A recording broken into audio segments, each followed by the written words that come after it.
On va dire qu'initialement, ça a pu être un frein.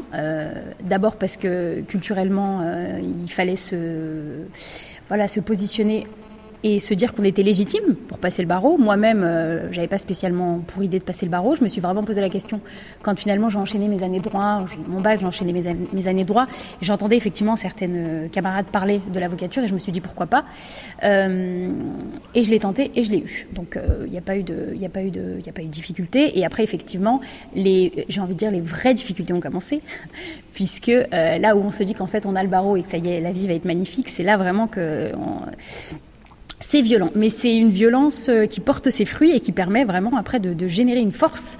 Et ça décuple après les capacités en termes de développement. Moi, à titre personnel, si initialement, effectivement, j'entendais à la fac, j'entendais mes camarades, j'entendais aussi dans le milieu qu'effectivement, être issu de l'immigration n'était pas forcément ni légitime, ou qu'on allait avoir des difficultés, parce que moi-même, déjà, j'ai pas réussi à intégrer un cabinet parce qu'on m'a clairement fait savoir, et on me l'a dit textuellement, ici, on prend tout le monde, même les gens comme vous. C'est-à-dire qu'en fait, tout le monde a refusé ma candidature. Le seul cabinet qui a accepté de me recruter, il m'expliquait qu'en fait, il me recrutait malgré ce que j'ai l'impression d'être en tout cas un handicap. Et là, je me suis dit non, clairement non. J'étais pas là ni pour quémander, ni pour faire la manche, donc j'ai dit non. Et je me suis installée.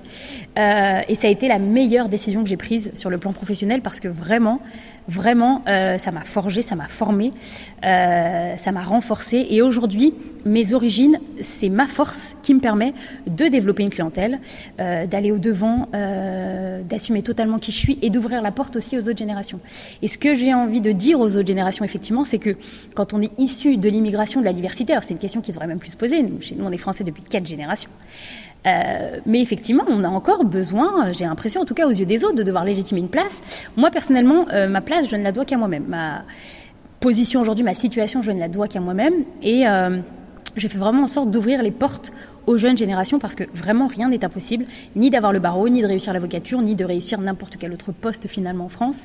À partir du moment où on assume qui on est et qu'on est rigoureux, après effectivement ça demande du travail, ça demande de l'investissement, mais à partir du moment où on a les clés pour réussir, moi à titre personnel, si aujourd'hui je m'appelais pas Yasmina Asseri, j'aurais pas cette capacité à développer, on va dire rapidement le cabinet. Clairement aujourd'hui pour moi c'est une force.